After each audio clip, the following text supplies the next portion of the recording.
What's going on, guys and gals? Chris, the Bonafide Hustler, coming to you live from my office. Anyways, this show is basically a thrift store strategy that you need to be executing at this time of the year, okay? So this is a seasonal kind of strategy. And of course, we are coming upon winter time and it's starting to turn. The weather's starting to get cold all over the place. I think in Pennsylvania right now, it's going to snow, maybe today or tomorrow. So you can kind of put two and two together, and it's like, thrift store strategy sometimes needs to change a little bit. So the goal of this show is basically to highlight some other things that you might not be looking at, and I can't really do the entire strategy on this one show, but if you do like the concept of what you're about to see, then hit the like button, and then maybe ask for video 2, and then I'll do it. But I was writing down some things today on this little micro outline, and not only does the outline keep me on track, but it's also a good value thing for you guys. But I just realized that there's so much more to the strategy than just one show. So anyways, if you want to see another show, just let me know. Now, I'm the Bonafide Hustler. I reside in Austin, Texas, and on a part-time basis, I flip stuff I find at garage sales, estate sales, yard sales, flea markets, pawn shops, swap meets, and thrift stores.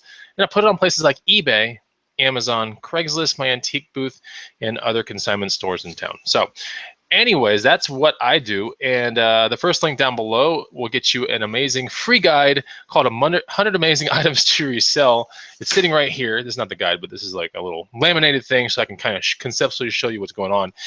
Get that, is down below. It's the first link, and it'll definitely train you on some really interesting things that are not seasonal at all, just bread and butter type items that you can buy and resell on local markets and on eBay. But more important than that, go check out the second link down below. That's to the Green Room University. I'm one of the co-owners of that. So if you get a chance, definitely check it out. And there is a really sweet video on that one sales page as well. So definitely go check it out. Even if you don't want to be part of the Green Room, the video is pretty sweet though. So anyways, let's talk about the thrift store strategy. And the reason why I wanted to make this video about a week and a half ago, about a week ago. I should have made it about 2 weeks ago when I started popping on things and I started getting things into my possession that was going along with the strategy. And more importantly, those things were jackets, really, right? And it was just one of those things that I noticed that Savers were putting them out and Goodwill was starting to put them out. But here in Austin, Texas, it gets to 100 degrees in the summertime, and there's no jackets out in the summertime. But when I start seeing jackets getting peppered through, I'm like, oh, it's time to start thinking about jackets. So that was like, a couple weeks back. And I picked up some good ones, right? But one of those good ones sold over the weekend. I was just chilling in a bar, having a drink with a friend, and then my little eBay, notification thing went from nothing to a 1, and I was like, dang, like what sold just now, And so I took a look at it, and it was a jacket that I had bought for $33 and I had sold for $230. Now, what the jacket is not exactly very important, but what is important is the fact that I saw that strategy evolving, many weeks ago, and now somebody clearly got cold somewhere in the USA, and the person wants it. So, anyways, yeah, and it's a really good jacket too. It's not the strongest brand either, but it was just a good jacket. It looked great, plenty of solds, good market. So decided to pop on it, and didn't have it for I haven't even had it for a month, and it's gone. So, anyways, I shipped it out yesterday morning. Well, let's talk about this thrift store strategy. I'm going to go down the things that I'm looking for, okay? So we're going to go through men's clothing. We're going to go through, as you guys know, like I'm not a huge clothing kind of guy, unless it's vintage, retro, that kind of stuff, or if it's outdoorsy. I'm usually like excited about that. But 80% of clothing I will not touch. Like it's just not my thing. So yeah, we're going to be talking about some men's clothing today. We're going to be talking about pants and jackets. We're going to be talking about like what particular pants I'm looking for, right? We're going to be talking about boots as well, and we're going to be talking about some strategy at the very end that regards like how can you start getting this stuff for a decent deal. And then we'll go into kind of like something a little bit more experimental, which is flannels. I'm going to do some live research here on the show regarding flannels and see if I can narrow that down a little bit. So that's what's going on on this show. Let me just say hi to a couple people. We got Zach Amela, or Macella. We have Jen Tex 512, Deb Motaz, Joe Molina. Yeah, so Henry S. So yeah, Joe Molina in the green room says that's important that the $200 jacket. Please tell. I'll make a post in the green room after this. Okay. So Treasure Hutchell says check your Facebook PM when you can. I will. I promise. Okay. So oh, by the way, I want to shout out well, now I kind of forgot their two names, but anyways, there were two people that came up to me in the thrift store today, and like I was just cruising around Savers, and what is it called? I think it's Payson and Madison. I think that's the two names of the people, but shout out to them. I'm just cruising through Savers, like I'm at the shoe area, and someone goes, "Bonafide Hustler here," and I was like, "What?" They're like, "It's you, dude," and like da da da da. So, anyways, they are kind of traveling across the country, and like they're gonna be in Austin for a while until the summer gets hot or the summer comes. They live out of a van. They buy and resell, quit their jobs, and they're living out of a van and having a great life and just loving it. And they had a full cart, and I thought it was really really interesting. Sorry about that, but I thought it was really interesting. You know that. They were like, we watch your channel all the time, and we watch Reagan all the time, and got to say thank you for the content. So it's cool. I know these videos help people. So let's go into this thrift store strategy. We're going to do some screen sharing, okay? And I want to go into the pants thing real quick. So give me 1 second. Let me do some screen sharing, and we'll get to an eBay screen right here. So hopefully you can see this eBay screen, right? I am also watching the chat, so if you cannot see the screen, please let me know. But I am actually going to be talking about the stuff that is right here. All right, so here's the first thing. Let me make sure you see my mouse pointer. Okay, and so let's talk about this first thing. So it can be kind of confusing when you're going, like I said, I'm only tuning into about 80% of clothing, maybe even 90%. Let's be honest. Like if you watched one of my more current videos where I talk about this popular eBay advice, I think it's incorrect, right? I shed light on how I really, really do not like to mess with too much clothing at all. Like maybe even 90%. 90% of clothing like I won't mess with, right? But 10% of it I will. So let's suppose you're going down a thrift store aisle and you're in, more importantly, you're probably in the men's section, okay? Let's just say, even if you're a woman, you're like, go to the men's section. And if you're a guy, you know, eventually you want to go into the women's section and look for some cool stuff too. But on this thing that we're talking about convertible men's pants. And so you definitely want to be in the men's section to find these. You're looking for certain brands, but I want to show you something real quick. So I've done some of the research for you guys. Price plus shipping, highest first, right? We're going to go to pre-owned, right? Because it's very hard to find new with tags. If you find new with tags, that's great, because all these just basically get amplified by like 50 bucks or 100 bucks each. So let's talk about these other filters, sold listings. So now we're looking at sold listings. There are like 1,500 of these things, right? 1,428 results. That's a pretty good market for convertible pants, okay? But not any other sort of pants or anything like that, just convertible pants. And let me give a shout out to Red Neckerson's Resales, who just super chatted me $1.74. That was pretty sick. Thank you so much. You know, not many people super chat the Bonafide Hustler, so that's like even more badass that you just super chatted me right here on screen. So shout out to you. Thank you. So let's talk about these convertible pants. And if you don't know what a convertible pant is, basically it's a pair of pants that has zippers around the knee area, and you can just unzip them, boom, becomes shorts. Okay, they're convertible. So we can take a look at some of the brands that you're more likely to see, like North Face, yes. But here's the problem with this one right here. It's an XXL. If you find really, really big sizes, a lot of times that can skew the marketplace, okay? So if you find XXL in North Face or Cool or something like that, or Prana, yeah, you can probably get a little bit more, because it's a lot harder for much larger gentlemen to find their things, whether it be double E shoes or things like that. A lot of times they have to resort to eBay to find it. And so sometimes those things can skew the results a little bit. But more importantly, let's take a look at what a normal size kind of thing or a regular size would be. And like here, Cool. You can see a lot of, all I want you guys to do is to figure out these brand names. Try to see if you can find some similarities. Like I'm already halfway down the page. We have North Face again, but there are 3 of them in here. So this one, maybe not, unless you find all 3 for like, you know, $5 a piece. Okay, maybe, but for the most part, if you're going to deal with pants, you're going to be finding them from $4 probably all the way up to about 14 bucks in a thrift store, because some thrift stores really know some of these brands now, but it doesn't really matter. There's some questions coming in like flat rate envelope is the best to ship these things out. Yes, it is. But essentially convertible pants, and I'm answering some questions here, are pants that can be converted to shorts. So here's another North Face Paramount Peak 2. I like North Face ones, yes, but a lot of times they can shake out in that $20, $30 range, and it's just not worth my time or money, especially if I'm picking them up for 20 bucks. Like I said, I want to have my eBay store be filled with things that are full of profit, right? Something I'm super interested in.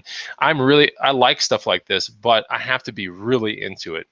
So, you know, I'm not into the game to make $15 on a pair of pants. That's just not my thing. Like, I want to make 30 to 50 to 80 bucks on a pair of pants, right? That's just kind of, that's way more exciting to me. So here's something cool. You know, we have 19 bids on a pair of cool Stealth Liberator convertible hiking black, bam, like not even the size is in here. And look at that, like that's a great sales price right there with shipping, 19 bids. So if you're doing these kind of these ads, I can tell you what's wrong with this right now is the fact that this person should have done a buy it now probably at 75 bucks. Because if you add these two numbers together, you're getting really close to 60. And a buy it now typically, to me, commands a lot more than the auction. When it comes to normal goods, right? If it came to something that's really rare, such as, let's say, 10K on the bays, Apple shoes, then yeah, you wouldn't want to do a buy it now. Like, you probably want to go auction and get a lot of like people watching it. But for the most part, when it comes to stuff that you can find on a, you know, semi-regular basis, I would just go buy it now all the way. So you can see the zippers right there. Here's a cool Liberators right here, right? Really nice. There's the zippers. And yeah, so you're hiking through the woods, you know, and you got your hiking boots on, and all of a sudden the sun just peeks out of the trees and peeks out of the sky. And now all of a sudden, you know, you're delayering yourself up top. You're taking off your windbreaker, and maybe you're taking off your flannel, and all you have is a base layer. But you need to be able to do the same kind of thing with your pants. So that's why they make these kind of things. Anyways, very nice, no stains or holes. 3230, I mean, dude didn't, okay, 3230 is right here. So that's pretty cool. I didn't see it in the original listing. But so that's that one right there. But let's take a look at more similarities. I thought I went back to my search results. What is going on? I don't know. So yeah, here we go. Okay, so here we are back to this. We have more cool ones. We have Prana. This is a great brand right here. And Prana makes a lot of stretch ones too. So if you're dealing with Prana and you find that it's stretchy, then that's pretty good too. So definitely look for that brand. You'll see a couple more Pranas in here. Disregard these Ralph Lauren things. You'll probably never find them. And even if you do, they'll probably sit around for a long time because not a lot of people look for that kind of stuff. They're looking for these brands, North Face, Prana, Cool. See this? There's a lot of similarities when we're looking at this data. And that's what you got to look for when you're going through quickly at a pants aisle.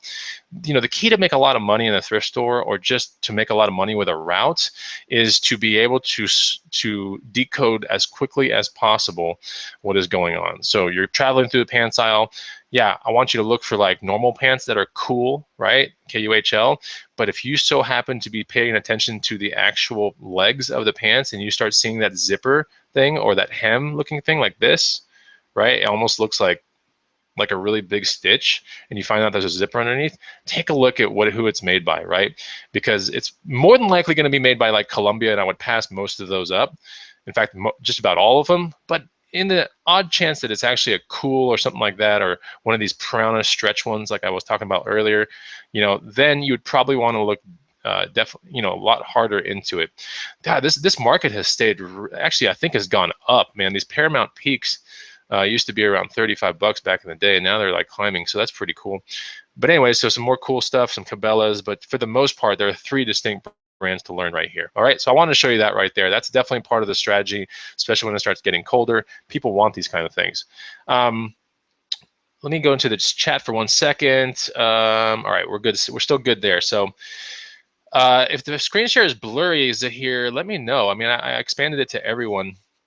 So yeah, let me know if it's still blurry. I can kind of see it on my other screen too. So maybe, I don't know. Let me know, guys, if it's blurry for you. Let's talk about other things that you probably want to be looking for. And I think this is kind of interesting. So, you know, there's some other pants that you should be looking for as well. And I think those are called these snowboarding pants. So now let's take a look at that. Let's get all of our stuff in line here. We want to look at pre-owned because, like I said, you're probably never going to find new ones. Sold listings. All right, we're on. Should probably just look at buy nows, but anyway, so pre-owned, and we're sorting by highest. And all right, so here's one weird one right here, but for the most part, we have some interesting ones. Some of these Nike ones you probably won't find or anything like that. But these brands like Patagonia, anytime that you see Patagonia and it has this thing called Reco, that's pretty interesting because the Reco is a built-in avalanche kind of signal thing, right? It's not a detector, but it's a signal thing that's like in Recco jackets, and it's in Recco pants. So Recco, anytime you see Recco on the side of something, it typically means that beacon will be there. So if you happen to get buried by an avalanche, when ski patrol comes out, they'll be able to pinpoint where you are. So that's really interesting right there. So yeah, Recco is kind of an interesting term if you happen to find it. But for the most part, we have great brands up here like Burton. I love these, like, denim looking snowboard pants. That is cool. Arc'teryx, if you're lucky enough to find an Arc'teryx snowboard pants. And snowboard pants are very baggy. They're like semi-obnoxious looking, but they're typically going to be found very close to like the sweatpants and stuff like that. They will not be in the area where the khakis are or the jeans or anything like that. They're going to be in the area where the gym pants are, the sweats, and the loungewear typically. So you want to be looking for that. Spyder's a really good brand too. Volcom's okay, right? A little bit on the cheaper side, but Burton's decent. Here's some Arc'teryx, some more Burton denim jeans snowboard pants. These are nylon. They just look like jeans. So yeah, we have more things like North Face right here. That's a great brand. Dakine's pretty good, but there's only 3 of them here, so that's $210. Okay, maybe one of those could sell for about $60 possibly. But we have certain ones, right? And here's another thing, like North Face Steep series. If you see anything that says Steep or Summit, I think it's called Summit series or Steep Tech. I don't know why this says Steep series. I swear this is a Summit series. But anyways, let me see if I can find you the little thingy that shows what it is. It should say Steep. Okay, this one does say Steep series. So there's another one called Summit series. Anytime you see Steep on North Face, pay attention, because Steep Tech North Face stuff is worth serious coin. So anyways, it'll look like normal snowboarding pants, but the Steep series is built for like really, really crazy backcountry kind of stuff. And it's reinforced in the right places and all that kind of stuff. Plus, it has all kinds of like ventilation things. So, and it's Gore-Tex as well. You can't really tell, but if you look carefully at where that buckle is or the belt loop, it says Gore-Tex up there. So they're definitely mega waterproof. Yeah, so the best snowboard flip I ever had for snowboard pants to date has been a pair of Solomon ones, actually, believe it or not. They're called Solomon, I forgot what the name was, but I picked them up for $50 brand new, and I sold them for $179.99. They were pretty awesome, but they were just pretty interesting. Black Diamond, a really good brand as well, a little bit more associated with rock climbing, but Burton's pretty decent. Not all Burton, but Burton that has good colors or something odd to it. So like Burton camo kind of stuff, that's cool. We have Burton analog stuff is, anything that has Gore-Tex and Burton is going to be good. If you find Burton that is plain Jane with no Gore-Tex, it's probably going to be worth like 40 or 50, and it might not be worth your time. But the jean one seems to be doing pretty well. We have some Quicksilver ones. You're probably never going to find Quicksilver. A lot of Arc'teryx out there. Patagonia is pretty good, but those are kind of rare as well. You're definitely going to find a little bit more Burton out there. You might be coming across some Volcom that is anything with Gore-Tex. Just see, this one says Gore-Tex and Recco. So that means Gore-Tex waterproof plus Recco, which is that avalanche beacon thingy. So that's the kind of terminology I want you guys to be able to decode things. When you actually pick these things up, you got to start looking at them and go, okay, like this one, for example, large, this is all pre-owned. We take a look at it. And this is Patagonia. Yeah, I could see one of us finding this out there, right? We have crotch zips, right? Instead of pit zips, it's like crotch zips. You can kind of see the zippers right there in the crotch area. We have zippers right there for the pockets. We have belt loops, so you can put a belt on if you want. We have, what else do we got here? We have just a normal kind of bottom that goes around the snowboard boot itself. So it's always going to be a very big kind of pant. When you buy snowboarding pants, they're going to be big and kind of bulky, but they have to be like that because 1, articulation, 2, breathability, 3, it has to go over your snowboard boot, and a snowboard boot is really, really thick and big. So, but I was going to see if I could find a Recco sticker or something to where you can see it's Recco. No, that's not it. There it is. So there's the Recco. You can see the little beacon thing right in here. It's sitting in there. See? It's like it feels like a piece of metal, but it's really like a tiny little homing device, right? So there's the Recco thing. So if you ever see Recco, that starts bringing your product up in resale value pretty quickly. So let's take a look at some more, but you can see that these brands are typically repeating themselves, right? Burton, Gore-Tex. Now, like I said, if Burton does not have Gore-Tex, then you're looking at probably 40 or 50 bucks. Some Ralph Lauren ones, you probably want to look into this because they're camo. These odd neons and cool colors like that, definitely look into that. And yeah, as a seasonal play, I think this is definitely one of those things you should start looking at. And here's a nice one, Bogner. Wow, these are really cool. But yeah, as a seasonal play, a very good thing to look at. Now, if you have enough patience to do snowboarding jackets, the only problem is like a billion manufacturers of these things. So, you know, there's so many out there that I'll kind of like just show you what I think is still worth it. And these are going to be found close to leather jackets and close to down jackets and things like that. So sold listings, we go to used.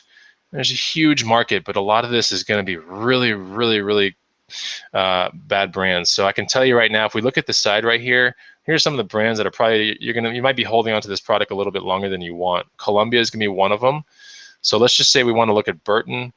Let's take a look at, shoot, I wish I could see some more. Hold on real quick. Oops. Man, that is a lot harder than I thought to do all that. So let me just go back. Hold on. All right, here. So yeah, you definitely want to maybe ignore the Columbia one, the Levi's. Patagonia definitely look at when it comes to jackets. I would ignore the Polo Ralph Lauren one for the most part. Tommy Hilfiger.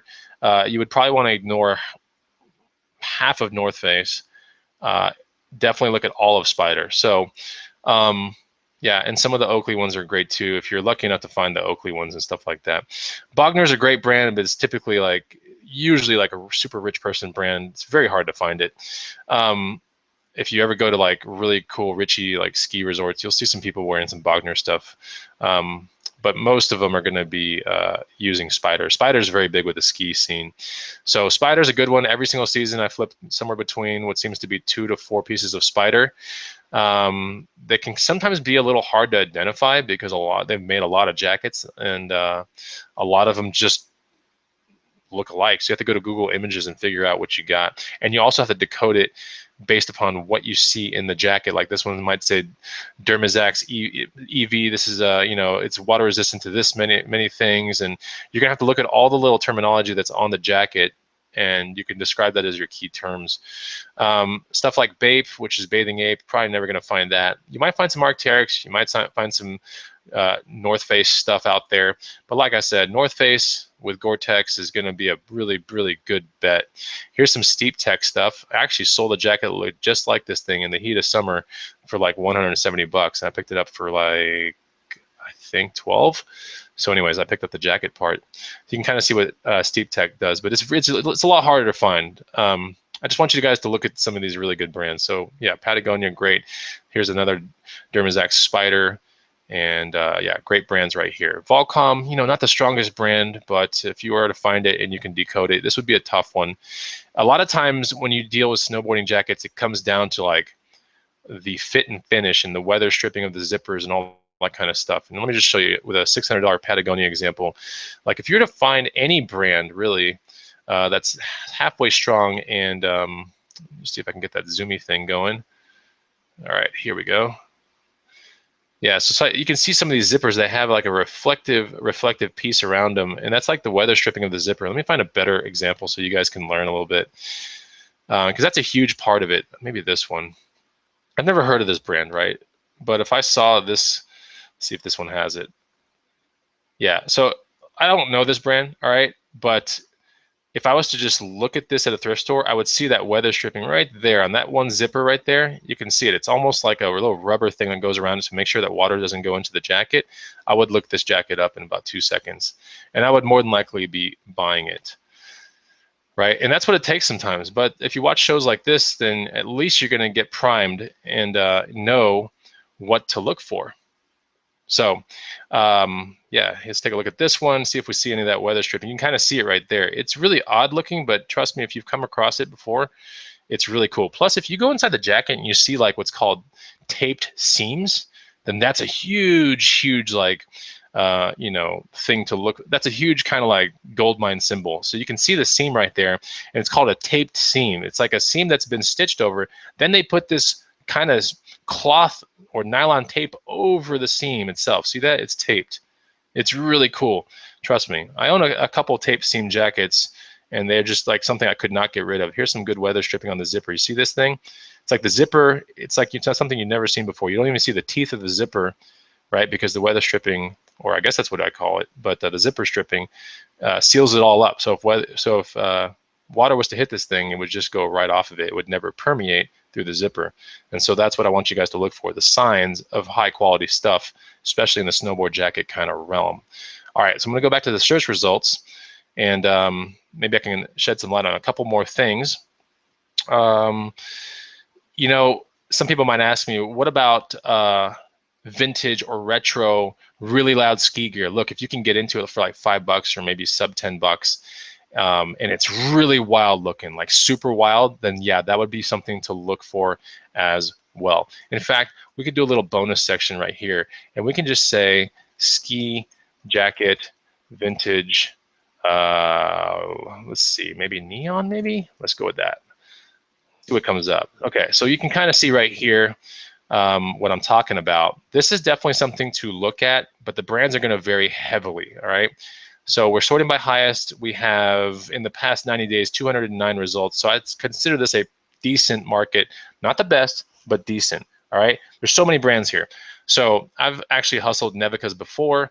So there's some Nevica stuff, Nevica. Let me see some other brands that I definitely have done before. I've done Columbia. I've done Nevicas for sure. There's another one called Descent that I've done, DS, and I've done this one. Ooh, I've actually sold this exact jacket before right here. This one right here. So you can kind of see what I'm talking about. If you see this in the jacket section, look hard, because these things can go crazy, especially if you find the bottoms as well. So this should be a kind of a no-brainer. This kind of looks like a Descent, but maybe it's not. Anyway, DESCENTE is also another brand. I'm surprised there's not one up here. Geez, because those are actually really cool too. But Obermeyer seems to be a pretty good one. Yeah, but you can kind of see what I'm talking about, okay? So look for these wild, wild designs. Definitely like something out of Dumb and Dumber, the original movie. And yeah, there's some pretty good resale. I mean, even if you're to pick up this thing for like $5, I mean, look at this thing, a Solus. Like I've never messed with this brand before, but that's just kind of some of the things you can get if you, some of these prices that you can get if you find these, right? They're really cool. So yeah, I'm surprised this one is in here. There we go. Look at this jacket. I mean, just look at this stuff. Would you wear this? I would totally sport this on the ski slopes all day. I like this one a lot right there. So we learned something today. There's a good one, Nevica, and you know, some of that 80s yellow or early 90s kind of stuff. Very cool. Yeah. Treasure Hustlers is saying fire. Definitely fire stuff. Fashion Outlook says, I see a lot of Spider and Ross. Yes. Now, a lot of that Spider that you see at Ross stores is not Spider that you want to be popping on, because it's typically what's called, let me see if I can get back to the actual show here. That stuff that you're finding at Ross is typically Spider that's, what is it called? It's like soft shell jacket, but it's not even that good. It's just base layers and quarter zip, like cotton fleece Henley things that really don't have that great a resale, and the market's very saturated in it. But the stuff that I'm talking about that you want to mess with Spider is particularly jackets and pants. Like those are the good things to look for when it comes to Spider, 100%. Even when it comes down to kids jackets too. Like I've hustled kids Spider jackets, and those sell well as well. So let's go into, I hope you guys are doing well. If you like the concept of this show, maybe you're learning a little bit, then hit the like button, very important. And look at the first link, because that's the actual link to a guide called 100 Amazing Items to Resell. And yeah, you can definitely get some good bread and butter items, even when you're going through the thrift store. But this whole show is about strategy, because winter season's coming. You got to adjust your strategy accordingly. I think it's a really important thing to do. So let's look at some other things out there that sell for good money. Let me go into the screen share again. Let's get back into this one. All right, present to everyone. Good. So hopefully you can still see this, right? Okay. Some of the other things you want to look for when you're in the jacket section. Let's think. What is this called? I think it's called like a ranch jacket. This is a pretty good one to look for.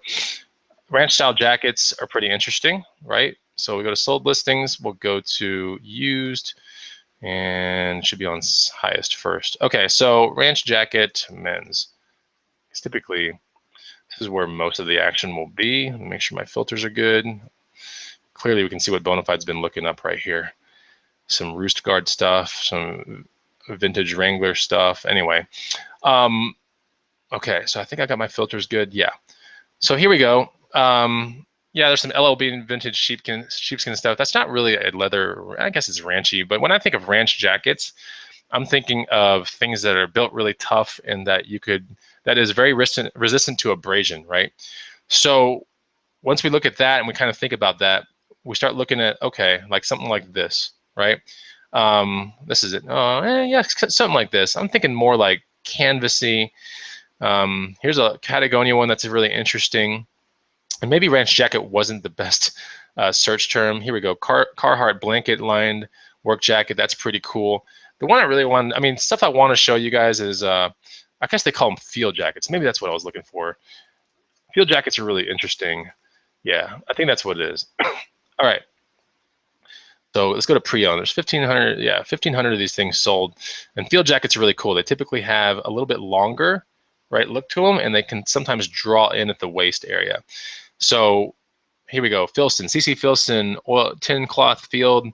If you ever get a chance to feel some of the CC Filson waxed garments, those are really awesome.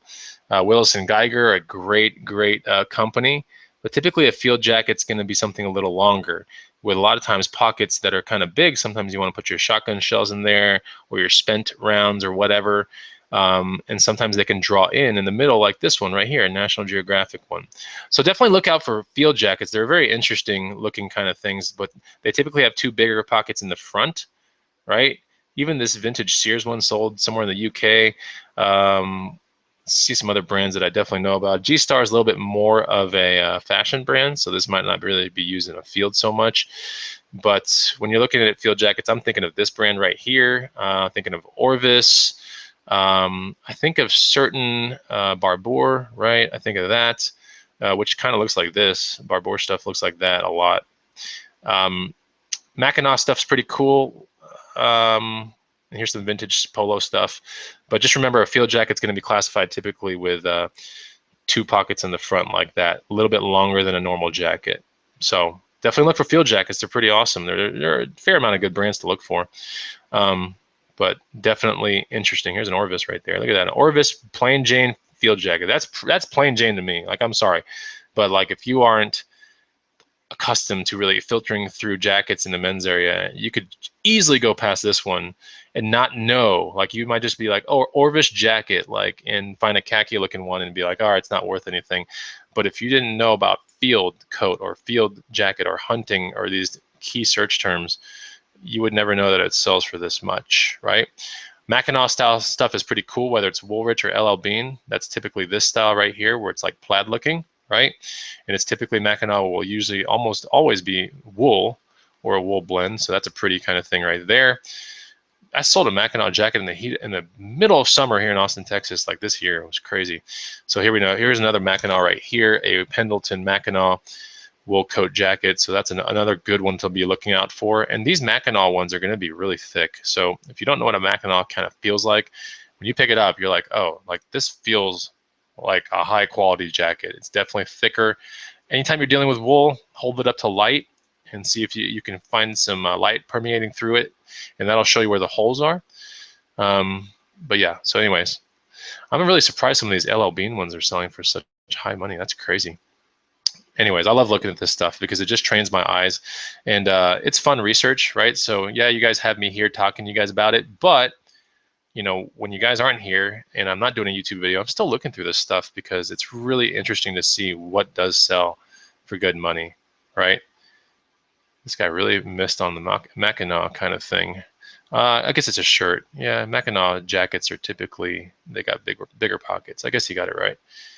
Okay, so let me see what the comments are saying right here. Great information, great tips, blah, blah, blah. Okay, cool, awesome.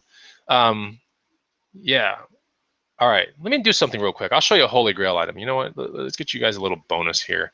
North Face, if you can look, man, when I was at Breckenridge, I'm going to actually edit this video soon. And so if you ever see this video come on my channel, guys, it's going to be a vacation video where I take you guys to Dominican Republic. Like last Christmas, I was in the Dominican for like 4 days. And then like a month and a half later, I went to a quick snowboarding trip with some guys. And we went to Winter Park. We went to Beaver Creek. We went to Breckenridge and one other place too. Anyway, so, but I was at Beaver Creek, and I saw someone wearing this thing. I was like, holy crap, I could not believe it. Because it's so rare. It's such a freaking awesome, how do I say it? Like, it's a holy grail kind of item when I deal with North Face. So it is the Antarctica Expedition Jacket 1990. So let me show you what that looks like. It looks just like this, actually.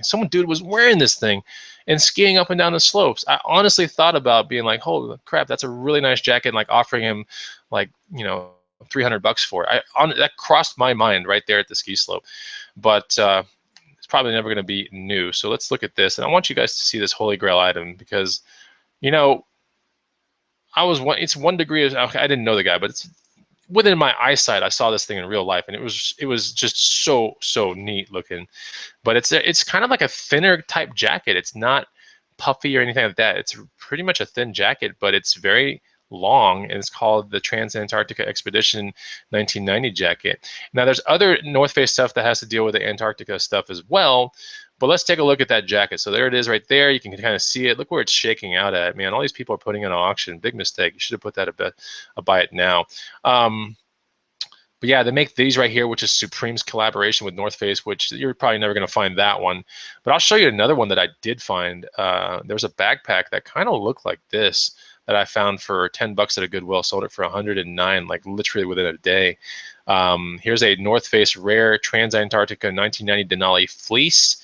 So really cool colors right there. But if you ever see, in fact, this was like the backpack I found. It was like this, exactly like that. So I did a 109. Yeah, I kind of underpriced myself. It was kind of embarrassing. But anyways, and there's some, I didn't even know this existed, but some Trans-Antarctica kind of shoulder bag kind of thing, vintage. So definitely look out for that. And the Trans-Antarctica kind of thing has an interesting patch. Let me see if I can find a good close-up of the patch. You can see it right there. You see it right there. The patch is there. There it is right there. There it is right there. Let me get a good shot of that patch. So when you're filtering through the jackets, you can start looking for this thing. I want to get you a really good, I'm just going to go to the original awesome one and show it to you. Yeah, this is a terrible, this one. All right, I like this picture the best. It's got some good lighting. Let's take a look at that. So you can see this patch and you can kind of go, okay, I kind of see what he's talking about. But the light blue thing is definitely one of those thingies you want to be looking for when it deals with North Face. And you find light blue in North Face, man, you're probably in an Antarctica jacket, honestly. Especially when it has these weird colors and stuff like these yellows with it. So there's the patch that you're looking for right there, right? So I want to make sure that you guys understand. Look for this patch on North Face clothing, all right? That is money. Such a basic jacket, I'm telling you. It is not puffy. It's not down-filled or anything like that. It is just awesome. Good condition from 1990. Has some overall blemishing, but no rips or stains. Tips, no rips or stains. Patches look great. Not super cracked. Still very reflective. So very neat, huh? So there's your kind of goldmine bolo of the day. Let me go further down my sheet here and talk about a couple other things. I was going to talk about raincoats and windbreakers and fleece, but man, that's going to just take forever. I'm just going to tell you some brands that to be really, really aware of, all right? When you're dealing with this seasonality thing and you kind of want to know some brands and like, oh, you know, you're rifling through the hangers and you're going real fast. If you see these brands, I want you to stop, whip out the eBay app and see if you can decode what's going on. So you know with jackets that down is good. Any kind of down filling or 80% down, 90% goose down, whatever. If it says traceable down, it's more than likely a little bit more recent, which is good. If you find things like that, and typically if you're looking at the tag of the jacket, which is behind the neckline right here, it'll never tell you if it's down. And a lot of times the really big brands like Arc'teryx, Patagonia, North Face, they're not going to tell you that it's down. They won't say it anywhere on the jacket. Where you're going to find it is underneath it's going to be around a tag that's around the abdominal section of the body. So you have to look inside the jacket. Usually if you're looking at the jacket, it's going to be on the right side. It's going to be a white tag. And you need to look at that white tag and see what the filling is, okay? Because the filling is going to determine a lot of times the value of the jacket. If you're dealing with a strong brand, the filling, well, I'll take that back. If you're dealing with a really, really strong brand like Arc'teryx or something, sometimes the filling can be synthetic, right? And it could still be worth good coin. But a lot of times if you're dealing with North Face and the filling is down, that's good. But if you're dealing with North Face and the filling is polyester, okay, maybe. Or Thinsulate, yeah, you know. I don't know. So I don't know if I'd pop on those kind of things. But anyways, Here's some of the brands that you kind of definitely want to look for. Ride is a really good snowboarding brand. It's pretty interesting. So definitely look for Ride stuff, R-I-D-E. Burton stuff's pretty good. I like Burton. The jacket that I did sell was a Burton jacket, by the way. That sold over the weekend. Patagonia is really good. Mountain Hardwear, pretty good one. Mammut, M-A-M-M-U-T, really good jacket, or manufacturer. It kind of looks like a woolly mammoth as their symbol. Arc'teryx is interesting. It's kind of like the bones of a lizard, or like a pterodactyl kind of looking thing, but that's their kind of thing. We talked about the North Face. So yeah, winter jackets, raincoats, windbreakers, and fleece. I would stick with those brands. Those are really good. Now we're gonna do some live research on flannels here in a second, but I wanted to go into the boots kind of thing real quick and talk a little bit about that, because I am finding boots here and there, and there's certain styles I want you guys to know about. Okay, so let's someone in the hustling realm I know found one of those Antarctica North Face jackets. I don't know who it was, but someone found it, because I think I just casually found their Instagram and I was like, holy crap, that's a North Face, Trans-Antarctica Expedition 1990 jacket. Unbelievable hustle. I forgot who it was though. Maybe you guys know though. What's up, Cody? Good to see you guys. All right, so let's go into the boots part real quick. You guys like how I matched the Strela hat with like this one color right here, by the way? I tried hard for you guys. I tried hard to do the outdoorsy kind of look for you today, even though it's like 80 degrees and overcast in Austin right now. So let's go into some of the last parts of the show here, and I'll present this to everyone as well. Okay, this stuff is really fun to me because I love talking about it, and plus it just, you always find gold mine or really good kind of items that will, I don't know, for me it's definitely like practice again and again and again and again. I eventually find it. I do. So the boots that are really good this time of the year that you want to be looking for sure are going to be insulated men's like hunting boots are going to be good, right? So that's going to be a big one. Definitely want to look into that. So, just because maybe, I don't know what season it is, I don't know if it's deer or turkey or whatever, but in places like Colorado, you got elk hunting season, all kinds of stuff. There are plenty of people across the globe that are needing these things. So let's go into sold listings, used, and yeah, I think that's pretty much it, right? Highest shipping first. And you can kind of see what I'm talking about. So we got some Filson here, we got all kinds of stuff, but more importantly, just look at the style of what I'm trying to train you guys. It's usually a boot that's up there with about 8 eyelets, right? Sometimes more. We got a bunch of eyelets on this one, and they're going to be insulated. Will typically mean, how do I say it? Like if you are kind of confused, like how do I know this is not a hiking boot, and how do I know this is more of like a hunting insulated type of boot? Well, because when you go in there, hiking boots typically are not usually insulated unless they're a mountaineering boot. But that's not technically a hiking boot. It's a mountaineering boot. So how do you know whether it's a hunting boot or a work boot or something like that? You have to look in.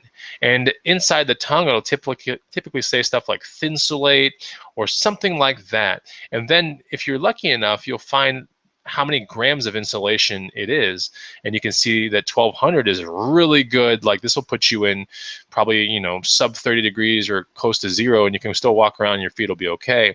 1200 grams are really good. Dry Plus, definitely. Any kind of dry that you see or this or Gore-Tex will mean it's waterproof, so you can walk through mud and all that kind of stuff, because as you guys may or may not know, a hunt typically isn't done. It's a quest, right? You park somewhere, you have a base camp, and then you take 4-wheelers out, or you hike out to get these big animals. And then, sometimes you shoot them, you trailer them back, or you walk them back on a sled or an improvised sled type device back to camp, where you hack it up, or sometimes you hack it up right there in the wild and you bring back pieces like a leg or something like that, because it's really heavy. So, yeah, we have Irish setter ones. Those are pretty great too. But anytime that you take a peek right down into the boot, like you take your eye, I'm trying to show you with a pointer, you take your eye, you look down into the boot, and right about the tongue area on the inside, you're going to see whether it's Thinsulate or something like that. But Thinsulate's really good. Gore-Tex, insulated hunting, all that kind of stuff. Insulated boots are what you want to be looking for, okay? And definitely you want to be putting the amount of grams, okay, of insulation that you see. So here's a really good listing right here. I like this one because the person put Red Wing. That's great. Irish Setter, Hunt. Probably want to put Hunting, not Hunt. But anyways, 816, probably the model number. Gore-Tex, 400 gram boots, men's. Pretty good on these keywords. I like that. But if you put insulated, that's great. But some people are going to be typing in 400 grams or 1,000 grams or 1,200. They're going to be looking for specific grams. Here's a 1,600 gram one, right? And that's going to be important to put how many grams, and you'll see it through the tongue. Let me see if I can find you a picture. Here's a 1,200 gram one right here. These are Danner with Realtree camo on there. So Danner's a great brand. Oh, I've actually flipped a pair of pronghorns before. So yeah, here we go. It's probably going to say Thinsulate. Yep. So it says Thinsulate Ultra. There we go. So right there it says pronghorn 8-inch. I mean, yeah, something like that. 8. Is it 8? I can't see what it says. Anyway, Realtree Extra 1200G. You can see it right there. US 12, great size. And then it's Thinsulate, which is made by 3M. Almost all the insulation is usually going to be Thinsulate. Okay, so insulation or insulated will be the key term. Don't put Thinsulate because it almost implied that it's Thinsulate. There's the Danner, and this one even says 1,200 grams right on it, right? So, but yeah, these are going to be really big in the shoe section in the thrift store, so you can't miss them. Like these boots are gigantic looking. Usually, insulated boots are, I mean, they're on par or not bigger than cowboy boots. So. And they're typically made out of all leather or some sort of leather plus nylon construction or something like that. Some of them can even look duck bootish a little bit, but for the most part, they're not going to look like that. They're going to look like things like this. They're going to look a lot of times like, this is more hiking. I'm surprised this person put hunting in there. That's a little bit of a keyword stuff right there. But let me find exactly what I want you guys to look for. This style right here, or the style with Realtree or any kind of camo, is something you're going to want to be looking for, right? So yeah, these kind of things. Good Lord, look how much that boot is. Yeah, things like this, all right? So look for all those types of things. Here it goes. There's the Elk Hunter boot, blah, blah, blah, 400 grams. Yeah, pretty nice. Lots of Danners up here. See those Danners and Kenetrex? Good brands. So it'll definitely say, if you see Thinsulate, when you look at the tongue, just remember this video and go, okay, Thinsulate means insulated, and you should look harder into the brand. A lot of cheap brands will not make an insulated boot, or a Thinsulated boot with 400 or 1,200 grams. Like cheap manufacturers like Polar Edge or some of those other ones, they don't crack into those markets. So when you pick up one of these looking boots, it's typically from a pretty decent manufacturer already. Okay, so another one that's really good. I mean, we know about the lumberjack style boots, and that's pretty cool. So you should know about that already. I mean, this is kind of a year-round. Hold on, jack boots. It's a year-round kind of thing. But you should definitely still look at them heavily during the wintertime, because as it gets colder, then people start really needing boots and wanting to look the actual style. I guess lumberjack wasn't the one I was looking for. Just work boots, I guess. Yeah, work boots are pretty good, men's. So you want stuff that looks like this. Wesco's really, really good brand. You can find some, I mean, these are exactly what you want to be looking for, right? They're made by so many manufacturers. This is kind of like one of my dream boots right here, although I would never throw down 300 or 400 bucks for it, but I'm definitely looking for that. Check out these Ralph Lauren Double RL. Those are pretty, right? So you want to be looking for that style, really a good amount of eyelets, or a combination of eyelets plus these little thingies right there. And typical work boots are going to look like that. But let me see if I can find some good vintage ones. There's another style that you should be looking for. And this is usually money all the way through the year. If I can find you this one exact style like this. See that right there, where the laces actually are completely different color than the boot itself. They're usually yellow. And they go pretty high, like those right there. See? Like that's what I want you to look for, like that kind of stuff. See this right here? So that's a sure sign, like when it goes pretty high and it's got that different colored lacing system kind of thing. That's pretty cool. So I'm always on the lookout for those kind of things. All right, so the last thing that I promised you guys on this show, and gals, I don't even know how many people are tuning in. Let's take a look here. We got 87 viewers. Hey, if you guys are enjoying the content, please hit the like button. Definitely just showing you guys my strategy. I mean, I'm not saying do this or, you know, whatever, but I'm telling you, if there was not money to be made in this one strategy, I would never talk about it, right? So I'm definitely, you know, crushing the strategy as hard as I can. And in fact, let me go back to this. In fact, hopefully today, I will show you hold on real quick. Are we still back on the video? Okay, so, and today, hopefully I'll show you my find from last night. So like last night, we had to go to a Lowe's to pick up some things that need to be done with the house, like a, you know, little spigot thing. And then we were rebuilding one of the toilets. So like, yeah, we're going to Lowe's and do that and all that kind of stuff. But close to Lowe's, and it was like 8 o'clock at night, close to Lowe's was a Savers. I go to that Savers all the time. And I was like, all right, so if I make a U-turn, travel about a mile, I can get to the Savers and check this thing out. And of course, 8 o'clock at night, I really don't care. I looked it up on the phone. I was like, I know Savers closes at 9. I'm going to go in there and do some little night hustling. So I go in there, and sure enough, I freaking find gold. And it has to do with this strategy that I'm talking about today. So I will talk about that on another video. But I found 100% gold. You'll be like, holy crap. It was in the jacket section though. And it was because I was on this strategy actively looking for this kind of stuff. So I definitely, you know, the strategy works, period, like any way you look at it. So let's talk about that last day. Let's just do some flannel research real quick, okay? So it's a little bit more improv style, but we're gonna do that and see if you guys can help me out and if I can help you out. So we're just gonna look at men's flannels. Bam. Okay, so, and let's just see if we can find out what sells, because this isn't, I bought a flannel today that I know, I'm like, all right, you know what, this is gonna be good in my booth. Now, I didn't look at eBay for it. It was just a really cool Wrangler flannel, and then, you know, with my coupon, I was into it for like maybe $2.70. And I know in the booth I could probably sell for about 30 bucks, maybe 28, something like that. So anyways, price for shipping. Let's take a look at some of these flannels. I expect to see some Pendleton and definitely some CC Filson type stuff. But I don't like to look at these lots per se, because that can be a little misleading. But let's take a look about with single items here. Pendleton all day long. That's awesome. My concern with Pendleton is that you have to really scan the absolute hell out of it a lot. Now, for me, I have the antique booth, and if something goes wrong, I can just throw it in there and absolutely get my asking price back, if not 3 times my asking price. But typically when I'm looking at this type of strategy, I'm looking to kill it. Like, I'm not looking to make 10 bucks or 20 bucks into a shirt. I'm really looking to kill it and like have fun hustles that define me as a reseller, you know, things that make me excited. So let's take a look at some of these flannels.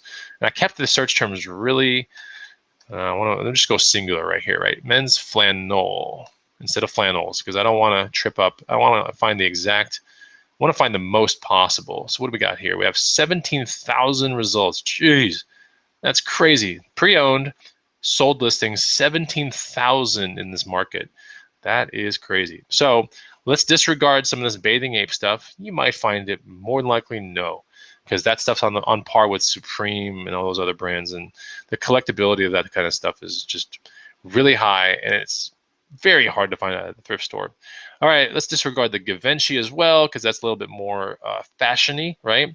Let's talk about these brands like Pendleton. That's really good stuff. Anything with wool, hold it up to a light, see if you can find some light holes coming through it. Then you'll know it has some holes. A lot of times people get really excited and they pick this thing up and then they bring it home, they realize a button's missing or a clasp is missing, or not a clasp, but a little, it's like a pressure button clasp or something like that. Or there's like there's a hole in it, you know, or moths have eaten away part of the collar or something weird like that. We got some CC Filson, no doubt. I knew I was going to find that. RL Flannel Gold. Do people call this the double RL, like this logo? You guys help me out right here. I don't usually mess with Polo Ralph Lauren stuff at all. But this logo right here, every now and then I'll see it. Is that what's called the double RL? Like, what is that logo called in resale land? This one right here. What do you guys think? Let me know. Yeah, I can't remember what this is called. Is it called, I thought it was called double or something like that. Oh, actually, I think it does say double on there, or double RL. Yeah, okay. So I always thought that was what it's called. I try to look for that every now and then, but I don't want to find myself rifling through every shirt known to man at a thrift store. Like, that's just not my game. I want to be able to, you know, look for the side, because typically when they're all in a rack, all you see is just the sleeve, you know, and a little piece of the trapezius muscle, right? So I'm looking for that stuff. W-Taps, never heard of that one.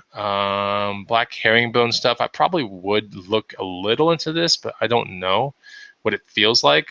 I'm really good when it comes to touch and when it comes to flannels. Like, I can tell you the difference. I can just feel a Vans flannel or a Merona flannel versus, you know, a really nice one like a Filson or something good. It's really obvious. But I'm trying to find similarities here while looking through here. We have some Polo Ralph Lauren ones that are just going strong when it comes to the flannel stuff. But typically, what in my experience, when it comes to thicker type flannels, then that's usually what can command a little bit more money. Here's another double RL one, work shirt, plaid cotton. Typically, work shirts are built very strong. This one is a yeah, it looks like the same one as that one. So this one must be a pretty heavy duty flannel. 85, that's basically a $100 flannel right there. Here's another one. Supreme, probably not going to find that one. Men's long sleeve button down shirt, cotton plaid. Interesting. I wonder why that came up on my results. Wonder why this one came up on my results too. Lots of Pendleton, lots of Pendleton. So, oh yeah, an Abercrombie Fitch. Here's an interesting kind of brand that, you know, you have to know exactly what to look for to make this brand work for you. Some of the old school cargo pants are great. Some of the detachable convertible pants are good for Abercrombie. The Adirondack jacket is pretty interesting. I've sold 2 or 3 of those last year. And this seems to be an Abercrombie and Fitch, almost like a Carhartt type work shirt, you know, a little bit thicker than normal with a slight amount of insulation. Sold for $85. Wow, that's crazy. So yeah, this improv of flannel searching is definitely making me want to find one of those. That's so under the radar, that brand. Yeah, I found, oh wow. So I basically found something like this today. Wrangler Men's Rancher Pearl Snap Long Sleeve. I literally just found one of these today. It's sitting right here. So it's a blue one, but yeah, weird. I wonder why that sold for so much. Here's Barbour. That's a great brand. If you find anything Barbour, typically it's pretty decent. CC Filson, it's like a dream to find this brand. Then again, people have found CC Filson garments, and I have hustled at least 4 or 5 CC Filson bags. So, you know, I can be jealous and say I've never found one of these, but then I've found the bags and I've flipped the bags for crazy money. Even bags that smell terrible too, and they're completely beat up. Man, people just love that stuff. Let me see how the chat is doing here. Hopefully you guys see this. I never took a chance to see if I was screen sharing or not. I got so excited about looking at flannels. Patagonia organic cotton flannel shirt. Interesting. Okay, cool. Cabela's ones, I probably would never, I mean, Aztec things I would look at, or I don't think you can even use Aztec as a word, can you? Maybe you can. There's one word you can't use. Is it native? There's some word that you're not really supposed to use in eBay, I heard, when it comes to this type of print. Brooks Brothers, I didn't know that this would be one, but maybe this is more like a hunting type shirt. I try to stay away from a lot of Brooks Brothers stuff, honestly. Like, I really stay away from it. Topo designs, interesting. Lots of Pendleton. Okay, so we got some Abercrombie here, but these are just the shirts, not the kind of work shirts that are a little bit thicker with some insulation. So remember that. So I'm not telling you pop on Abercrombie and Fitch flannels. I'm saying pop on really thick, or, you know, Abercrombie and Fitch flannels. Yeah, I like really thick flannels as well. My favorite one was made by a brand called Arbor, and it was so awesome, but then I shrunk it one day and it like pissed me off. So, but the funny thing is, it was built like a champ, man. It had like pearl snap buttons and everything. Yeah, lots of some Woolrich. We got some Pendletons. So we all know the brands. I want to do some on the spot research here, but clearly, you know, some really thick flannels, double RL kind of stuff. Definitely, you might want to be looking into that. It sounds like if you have a Ralph Lauren flannel, or maybe even a double RL one, you might be sitting on it for a while, because we've come across so many Pendletons, so many CC Filson things. Here's another double RL one. A heavyweight Madras plaid flannel is selling for $60, whereas one sold for $90 earlier that I saw that I was looking at. So yeah, be careful with that. I'm not saying buy that. You know, if it's $1 or $2 at a garage sale, then yeah, probably want to buy it and throw it up for 50, $60 or more. But if you're at a thrift store and you're thinking like, it's $10 or $14, I don't know if I'd tie my money up into that, but I would certainly get into a Pendleton or something like that this time of the year. So I would adopt that part of into my strategy. But because there's enough of these things here. Oh, that's a brand I don't ever find. I think it's called Fall Raven. There's another way to say it, but anyway, I think it's called Fall Raven. This is a really cool brand. I never find this, but I know to look for it. Okay, so anyways, let me see if I men's flannel. I wonder if what's it called? Arbor. See, the funny thing is, I tried to find another one after I washed the hell out of it, and like nobody sells these things. Oh, here's one. Arbor plaid Western shirt, small, medium. Mine was so thick and so badass, and I wore it for like 4 years. And it was a pearl snap kind of button too. I wonder what this looks like. I was convinced that this thing was like the best flannel of all time, but then I shrunk it. So yeah, it kind of looked a little bit like that. No, it was better than that actually, way better than that. So yeah, I like this brand a lot. If you're just looking around for your own flannel and you're like, oh my god, like I want a really nice thick flannel that's almost like a work flannel, I'm telling you, if you ever find this brand Arbor, oh man, I swear by this brand. I love that thing. Anyways, that's pretty much that. I'm going to go back into the feed. I'm going to answer some questions. I'm going to stick around for about 5 minutes and answer some questions. Shane J says the word you can't use in eBay is called Navajo, I think. Yeah, I think that's the one. So I'm looking through the chat right now. We have, okay, I found a vintage North Face all-in-one ski suit at the bins. I better go look up the comp on that. I would probably definitely look at the comp on that. If it's just a normal kind of black one, maybe, right? But if you start seeing that it says Gore-Tex on there, or it has some weird thing, it will not have Reco on there because it's vintage, and Reco is something that was adopted 10 or 12 years ago, something like that. So you're not going to find Reco stuff on vintage North Face things. Okay. Treasure Hustler says, I thought it had to do with rugby. I think they're referring to that Ralph Lauren flannel. There was a rugby one there. There were 2 of them that sold. So anyways, Blackhawk Surplus, is your Strella stuff available for sale? It actually is, but I haven't talked about it much yet because I'm about to go on a vacation, and I kind of want to mess with the Strella thing when I get back. So I won't be able to ship out anything while I'm on vacation. So I don't want to like tell everyone like, hey, check it out, and then people want to go buy it, and then I can't deliver it for like another 2 weeks. So anyways, Joe Molina, is a good question. How often do you do your sourcing route? Actually, Joe Molina was my very first customer when it came to Strella. So he has my best hat. He ordered it a week or a week and a half ago. How often do you do your sourcing route? Right now, my sourcing route's going to be, I should be able to, I'm trying to get 3 days a week. And it's not so much a route. It's just something that's close to the coffee shop and everything like that. So that's what I'm kind of planning on right now. I'm really trying to restructure a lot of things in my life to where I start waking up like super, super early like I used to.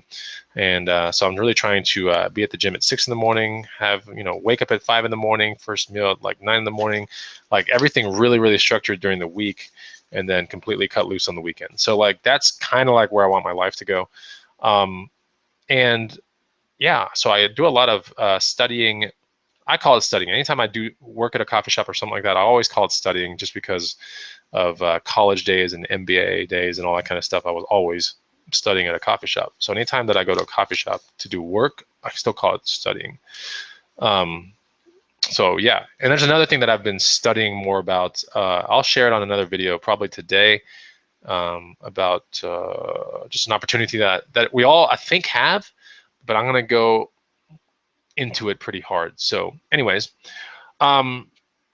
Treasure Hustler says, Bonafide Hustler, it's not about rugby. It's named after him, his wife, and their ranch in Colorado. Maybe double R. Yeah. Okay. Yeah, no, I've heard about that. Joe Molina says, it rocks. I wear the Strella hat every day. Sweet. Awesome. Okay, so any other questions, let me know. And here's the last part of the show I wanted to kind of leave you guys with, was if you're going to execute on this strategy, I'm going to tell you right now that the strategy is probably going to cost a little bit more than normal clothes. If you're a clothing kind of reseller and you're like, holy crap, okay, I learned about the North Face jacket and everything like that, and then you flip the tag and it says $29.99, all right? It could be sticker shock to a lot of people, and you're going to have to sometimes commit a little bit more money to get into these things, especially this time of the year with Savers and Goodwill and Value Villages and what's the Habitat for Humanity, like all these other stores, like kind of look for this general style of things. Now, of course, people that might hate the Bonafide hustler would be like, it's all because of you, and this is all happening because of you. Look, companies are smart. They watch all kinds of things. They read blogs. They have certain people that do certain things, and I might be one of the videos that they watch. But there are plenty of videos out there, right? There's plenty of information on the internet, people's blogs, all that kind of stuff. And plus, they have eBay sitting there. If they're confused with a brand, they all have the eBay on the computers just to research things. So when you're going to be looking at this strategy in winter clothes and trying to crack into it, or if you don't mess with clothing and you're like, you know what, I want to adopt the strategy that Bonafide Hustler is doing, then I'm saying look at the 5% or 10% of like amazing clothing and hustle that, but don't do it year round. Like do it in a seasonal sense, which is right now. So yeah, that's important. The strategy is one of those things that will demand a little bit more money. If you're lucky enough to find some of this stuff and it's like $10 or $5, then you're doing really well, and your stores haven't caught on to it yet. But for the most part, most of us that live in these locations will find these items, and they will be taxing as soon as you flip the tag. You'll be like, oh, like that's $20, or like that's $30, and maybe even $50. The jacket I popped on yesterday was $50, right? $50, but I have a 20% off coupon, so I walked out with like 40 and some change. To me, it was a no-brainer, but that's kind of a lot to pay for a jacket at a thrift store, but I still bought it. I'll show that on another video. So stock up on coupons, right? This is where I'm alluding to. Stock up on coupons. Know when certain half-off days, or like sometimes Savers has half-off Mondays. If you want to get first dibs on some good stuff, like do unconditional type sourcing routes. Like last night, I was close to a Savers, so I'm like, hell, 8 at night. It's nighttime. I want to go home and watch TV and just spend time with the dogs and just chill and kick back and drink some wine. But I was like, you know what? The one thing that went in my head was like, you know what? I can go to a thrift store and make like $100 just like that. And it's just because I walked into it, right? So I walked into it, and I'm almost pretty positive that this would be a $100 profit, if not more. So stock up on coupons, pay attention to sales, go at odd times of the day, donate often and get punch cards, right? Especially at Savers, if you donate often, and if you're getting buddies with the person that takes the donations, you can get a really good stamp up to 30%. Eric was in town a couple weekends ago, just donated some things to a Savers, was really friendly with the guy, and he chopped me up or he stamped me up a 30% off card just like that, with items that were just kind of random items that just had things laying around the house that I didn't care about anymore. But yeah, stock up on the coupons. If you're with Savers too, partner up with any sorts of, if you spend X amount of money, we give you a 20% off coupon. Here in Austin, Texas, Savers, if you spend $100, you get a 20% off coupon. And you would be surprised how fast you get to $100 if you're a reseller and you got Savers around you. So pay attention to that. Yeah, so that's one of the ways you can mitigate, a very taxing type situation. When it comes to really, really good jackets, a lot of times they're going to cost more than typical clothing. So anyways, Red Neckerson Resell says, I've been here all this video, and it is hard to make people believe that there's a difference between hiking and mountaineering boots. Absolutely. If you've ever held a mountaineering boot versus a hiking boot, the mountaineering boot is probably going to weigh 3 times as much as a hiking boot. The mountaineering boot has an impressive amount of craftsmanship behind it and science behind it. The soles are going to be, while they might say Vibram, they're a completely different Vibram undersole than what would be found in a hiking boot. The protection around the boot itself is going to be very prominent. The lacing system is going to be like nearly bulletproof. The insulation inside and the leather used is going to be much more tough. Like it's very hard to bend or twist or anything like that, a mountaineering boot, whereas a hiking boot, you can kind of like fold it around and stuff like that. No big deal.